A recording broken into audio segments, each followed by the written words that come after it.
Bismillahirrahmanirrahim. Welcome guys to my YouTube channel. Here we are going to start about the phylum Cnidaria, that is a phylum of kingdom Animalia. It is a group of invertebrates. ठीक है, आज जो हम discuss करने लगे हैं वो हम इसके करेक्टरिस्टिक डिस्कस करने लगे हैं, दैट हाउ इट्स लुक, ये नज़र कैसे आते हैं, इनका लाइफस्टाइल क्या है, हम वो सारी बातें जो है वो अभी डिस्कस करेंगे। फाइलम नाइटेरिया स्टार्ट करने से पहले हम इसके मेंबर्स देख लेते हैं, फिर हम इसके करैक्टरिस्टिक स्टडी करेंगे ताकि आपको ज़्यादा जो है कॉन्सेप्ट क्लियर हो। जब हम इसके करैक्टरिस्टिक को स्टडी करें तो आप इसकी जो इमेज है उसको अपने माइंड में लेके आ सकें। तो सबसे पहले हम इसका फर्स्ट मेंबर देखते हैं, that is hydra.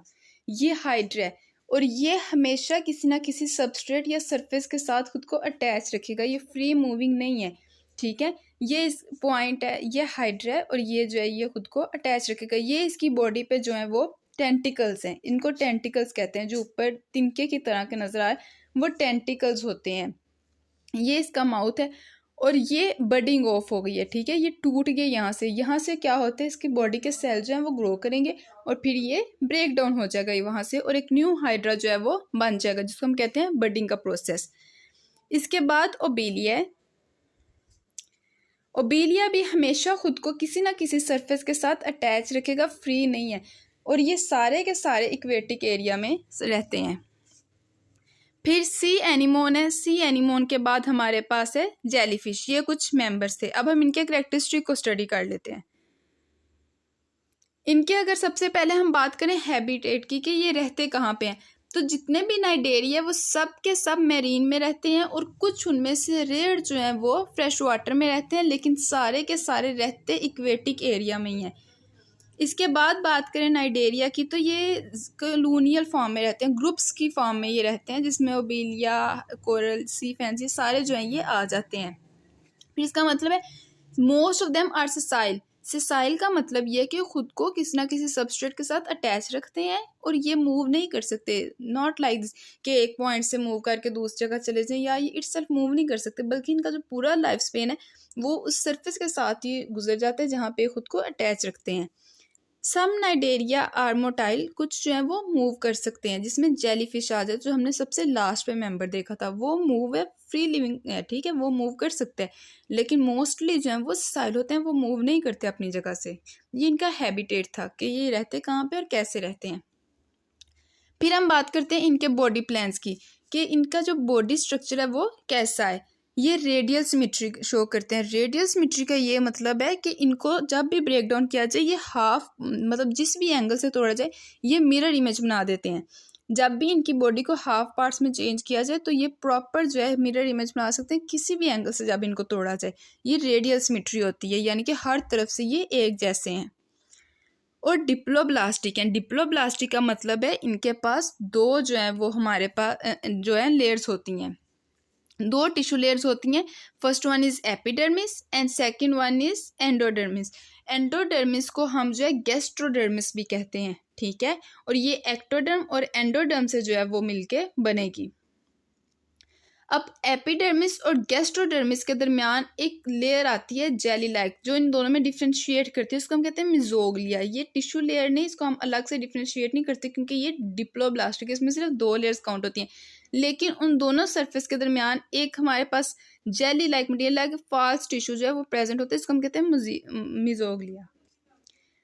It contains amoeboid cell. इसमें जो है वो कुछ जो होते हैं वो वेजिटेटिव सेल्स भी होते हैं जिन्होंने बाद में ग्रोथ करनी है, तो ये एक्टोडर्म से ही बन जाते हैं और एंडोडर्म से भी वो ड्राइव हो सकते हैं। फिर इसके बाद देखते हैं स्ट्रक्चर। इनके अगर स्ट्रक्चर की बात करें तो इनके सेल्स को नीडोसाइट्स कहा जाता है, जो इनकी बॉडी में, जैसे हमने फाइलम पोरीफ्रा में देखा था कि उनके सेल्स को जो है वो पाइनोसाइट्स कहा जाता था, इनके सेल्स को नीडोसाइट्स कहा जाता है। इनके अंदर बात करें एक स्पेशल ऑर्गेनेली होते हैं जिसको कहते हैं निमेटोसिस्ट। निमेटोसिस्ट क्या करेगी, वो डिफेंड में हेल्प करती है और प्रे कैप्चर में हेल्प करती है। इनके पास कुछ स्टिंगिंग सेल्स भी होते हैं, स्टिंगिंग सेल्स, जिसकी वजह से इनको नाइडोसाइट्स कहा जाता है। जो इनके करेक्टरिस्टिक सेल हैं वो स्टिंगिंग सेल है, मतलब इनका नाइडेरिया का जहाँ पे भी लफ्ज़ आएगा it's mean that stinging cell. और इसके अलावा क्या है, इनके पास जो है एक ब्लाइंडिंग एंड कैविटी होती है, जिसको हम कहते हैं गैस्ट्रो वेस्कुलर कैविटी या एंटीरोन। इसमें क्या होता है, इसका मतलब ये है कि ब्लाइंड एंड का मतलब ये कि ये एक पॉइंट से एंटर तो फूड उसमें हो जाता है, लेकिन फूड किसी स्पेसिफिक ओपनिंग के थ्रू बाहर नहीं आता, बल्कि फूड वहाँ पे रहता है और ब्लाइंड एंड है, यानी कि आगे मूव नहीं करता जाता एंड तक, बल्कि वहाँ से माउथ के थ्रू ही जो है वो बैक आता है। जिसको इस मेथड को हम कहते हैं सैक लाइक डाइजेस्टिव सिस्टम, कि जो डाइजेशन है वो सैक लाइक मैनर में होगी। सिंगल ओपनिंग होती है माउथ की, वहाँ से ये इंजेक्शन करेगा और वहाँ से ये जो है एलिमिनेशन करेगा वेस्ट मटेरियल की। माउथ जो है वो एनस के तौर पे भी एक्ट करते हैं, यानी कि वेस्ट प्रोडक्ट रिलीज करने के लिए, और इसके अलावा जो है वो इंजेक्शन में भी ऑब्टेन करने के लिए भी यूज़ किया जाता है। माउथ में प्रोजेक्शंस होती हैं, जैसे थ्रेड लाइक स्ट्रक्चर्स थे जिनको हमने टेंटिकल्स का नेम दिया था। Just like these are the tentacles, here it is, these are the tentacles. इसके बाद हम बात करते हैं इसके डाइजेस्टिव सिस्टम की। हम पहले भी डिस्कस कर चुके हैं, उनके पास सिर्फ सिंगल ओपनिंग होती है एंट्री के लिए भी और रिमूवल के लिए भी, इसलिए हम इसके डाइजेशन को कहते हैं sac like digestive system. Nervous system की बात करते हैं तो ये नेटवर्क ऑफ न्यूरॉन्स जो है वो रखता है, मतलब सारी बॉडी पे जो है वो एक जाल सा बिछा होता है, स्पेसिफिक एक सेंट्रल नर्वस सिस्टम जो है वो इसमें नहीं है। और इसके अलावा बाकी सिस्टम्स की बात करें तो इसके पास ना ही तो इतना रिस्पिरेटरी सिस्टम है, ना ही एक्सक्रीटरी सिस्टम है, और ना ही कोई ट्रांसपोर्ट सिस्टम है, यानी कि जैसे सर्कुलेटरी सिस्टम जिसने ब्लड ट्रांसपोर्ट करना है या फ्लूइड ट्रांसपोर्ट करना है, ऐसा कोई सिस्टम नहीं है। फिर हम बॉडी फॉर्म्स की लास्ट पे हम बात करते हैं इनकी बॉडी फॉर्म्स की। बॉडी फॉर्म्स ये दो तरह से इनके ऑर्गेनिजम्स जो है ये रहते हैं।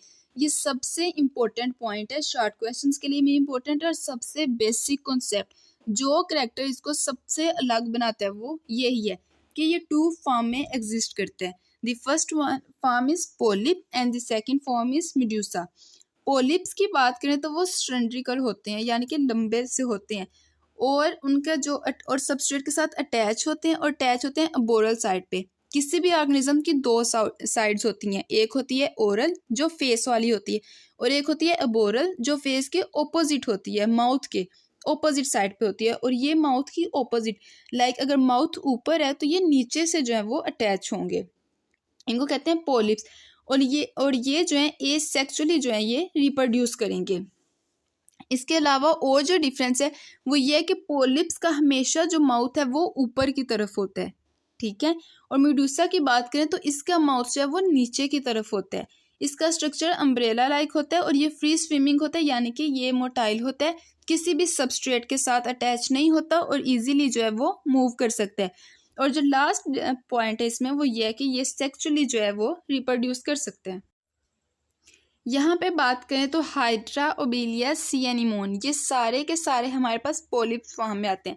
लेकिन जब हम बात करते हैं जेलीफिश की, इसका ये अम्ब्रेला लाइक स्ट्रक्चर है और ये फ्री लिविंग होती है, ये हमारे पास मेडुसा को शो करती है। और मेडुसा जो है वो सेक्सुअली जो है वो रिप्रोड्यूस करते हैं, यानी कि male and female. This is all about the lecture. अगर आपको इसमें कोई भी कन्फ्यूजन हो यू कैन आस्क मी, और stay blessed and see you in the next video.